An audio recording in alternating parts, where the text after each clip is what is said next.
Precisamente para hablar del tema tenemos a Claudio Mario Bres Garza, alcalde de Piedras Negras, Coahuila. Me da muchísimo gusto saludarte, Claudio. ¿Cómo estás?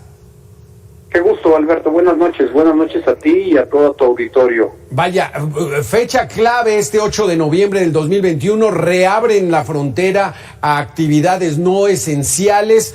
¿Cómo lo recibieron allá en Piedras Negras, frontera con Eagle Pass? Pues bien, como bien lo apuntas tú, hoy, después de 20 meses de que se da el cierre de una frontera entre un país como México y los Estados Unidos, la frontera más dinámica, de más tránsito de personas en el mundo entero. Y pues imagínate, algo nunca visto en décadas, por no decir que casi un centenario, y que hoy se cumple ya esto de reabrir 20 meses después de que se cerraran. Sin duda que es algo importante, no solamente para las ciudades fronterizas de Piedras Negras en Coahuila y la vecina del estado de Texas, sino creo que para toda una gran región en los estados de Texas y de Coahuila, Nuevo León, por no decir que Tamaulipas y Chihuahua también. Sí, también. Claudio, ¿cómo están resolviendo el asunto de que los maestros y algunas personas fueron vacunadas con CanSino y las autoridades de Estados Unidos dicen que esas vacunas no están todavía autorizadas para permitirles el ingreso? Es correcto, efectivamente es la única vacuna que el gobierno de los Estados Unidos se pronunció ya formalmente apenas hace un par de días de que efectivamente CanSino no está todavía autorizado. Entonces pues no hay una solución en ese renglón. Hoy tuvimos la oportunidad no solamente de cruzar a los Estados Unidos, sino de ver a muchísimos jóvenes de 17 años y menos, que a los que no se les pide ningún tipo de documento que compruebe que están vacunados, y que bueno, pues están aprovechando sus padres de llevarlos a muchos de ellos al lado americano, que no tiene tampoco ninguna restricción, pues a ponerse alguna de las tantas vacunas que tienen ellos disponibles. Sí, exactamente. ¿Cómo ves a las autoridades norteamericanas? ¿Hay cierta flexibilidad? A los dos les conviene, ¿no? A esas dos franjas, tanto del lado mexicano como del lado estadounidense, les conviene, ¿no? Este tráfico, y parece que hay mayor tranquilidad porque la mayoría de las personas ya están vacunadas.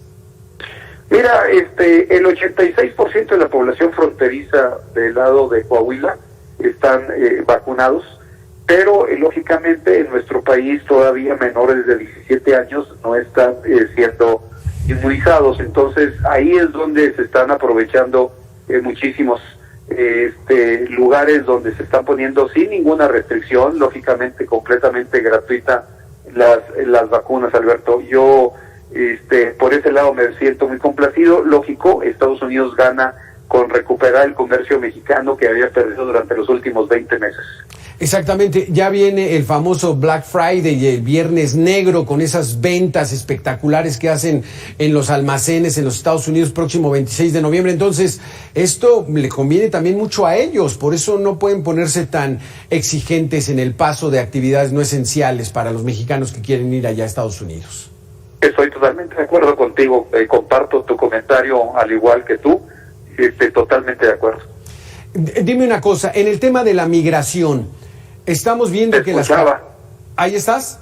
Sí. Sí, te escuchaba del tema migratorio, Alberto, sí. Interesantes tus datos. Yo no discrepo de ellos, simplemente agregaría un par de datos. Mira, a mí la patrulla fronteriza diariamente me regresa de 380 a 420 migrantes que son detenidos el mismo día, y ese mismo día son retornados a territorio mexicano, sean de la nacionalidad que sean. Quizás, y no es por discrepar, pero bueno, la mayoría, el gran porcentaje, y no estoy quitando que el 20 o 30%, como tú apuntaste, sean de origen mexicano, pero una gran mayoría, y te lo digo yo como fronterizo de toda la vida, pues son de otros países.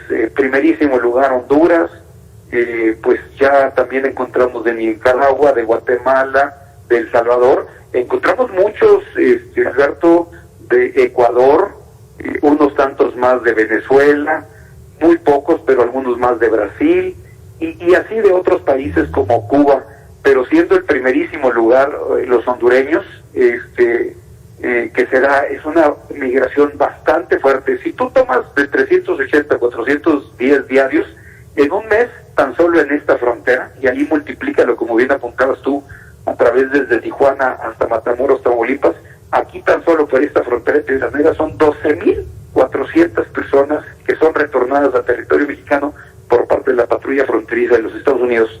¿Cuántos más sí logran pasar? Pues es un dato que desconocemos. Híjole, qué buen dato, porque son 12,000. ¿Qué hacen el alcalde de Piedras Negras? ¿Qué hace la comunidad de Piedras Negras con 380, 400 migrantes deportados de Estados Unidos todos los días? Fíjate que ese es el gran reto, esa es la situación. Mientras que las fronteras tenemos cosas positivas, pues lamentablemente también tenemos cosas negativas. Y no es violar el derecho de nadie, pero mira, Alberto, seamos sinceros con uno con el otro. Entre muchos cientos y miles de personas que buscan lo que se denomina el sueño americano, pues esto se trastoca con la inseguridad, que el crimen organizado busca hacer presas de muchas de estas personas para utilizarlos como burreros. Es una palabra que se utiliza comúnmente en zonas fronterizas. Le llaman burrero a aquel que utiliza para cargar cosas, para llevarlas ilegalmente y cruzarlas al lado americano. Entonces, ese es el gran reto, ese es el problema. Dicho de otra palabra, tu auditorio que puede estar escuchando de migrantes, respeto y pongo el punto aparte de aquellos que verdaderamente de una forma lícita simplemente buscan porque tienen familia en Estados Unidos o buscar un trabajo que quizás en su país de origen no lo tengan, pero lamentablemente en un negocio tan rentable, pues el crimen organizado tiene mucho que ver y es lo que me preocupa. Sí, exactamente, Claudio, porque recibe la alcaldía de Piedras Negras presupuesto estatal o federal para poder atender a estos migrantes y mandarlos de regreso a la frontera sur, ¿o qué pasa con ellos? Lamentablemente no. No cuentan con presupuesto. Pero. Y entonces, ¿cómo se supone que los Estados Unidos ellos cumplen y los regresan a México? Porque tú ya eres territorio mexicano, pero ¿y las autoridades de migración qué hacen con todos esos migrantes? No, primero que nada no tiene el suficiente personal para atender. De los 12,400 personas que yo recibo día a día, durante todo el día en esta frontera, y no trato de ser irrespetuoso de levantar un falso, por el contrario, pero de los 12,400, 12,000 no tienen nada que ver con el Instituto Nacional de Migración, llegan directamente a la frontera mexicana. Tiene muy poco personal el instituto como para atender, ni se dio una cantidad, pero por mucho, pero bueno, diría yo que ni los 1,000, estimado Alberto. Es uno de los principales pasos para migrantes indocumentados, ahí Piedras Negras, sobre todo porque hay ciudad de inmediato de aquel lado de los Estados Unidos. Pues, mientras que te podría decir que sí, ¿no? ¿Sí? A 85 kilómetros acaban de vivir la crisis del río Texas, Ciudad Acuña, de los haitianos, que recordará dieron la vuelta no solamente a nuestro país, sino en muchas partes del mundo, esta crisis que se vio abajo del puente, pero así también creo que te dirían en los Dos Laredos, y te dirían en Reynosa, y te dirían en Matamoros, o en Juárez, o en Mexicali.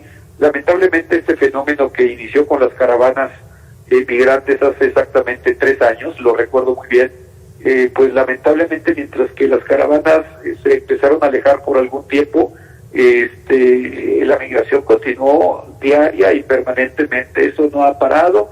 El cambio de gobiernos entre el presidente Trump y el presidente Biden, y esta, pues a veces engaño de personas que cobran cuotas ricas en materia de mover migrantes, pues nos han engañado y simplemente creen que con el cambio de gobierno se está dando la posibilidad del asilo político, palabra famosa que se ha hecho, pero que tan pronto son detenidos y son regresados a territorio mexicano, repito, de la nacionalidad que sea. Sí. Con esta situación del COVID lo hacen en forma inmediata el mismo día en que son detenidos. Solamente menores de edad, acompañados de un familiar o no acompañados, son los que se quedan en el lado americano. Claudio, déjame preguntarte, tú como presidente municipal de Piedras Negras, ¿cuál sería el flujo que debería seguir?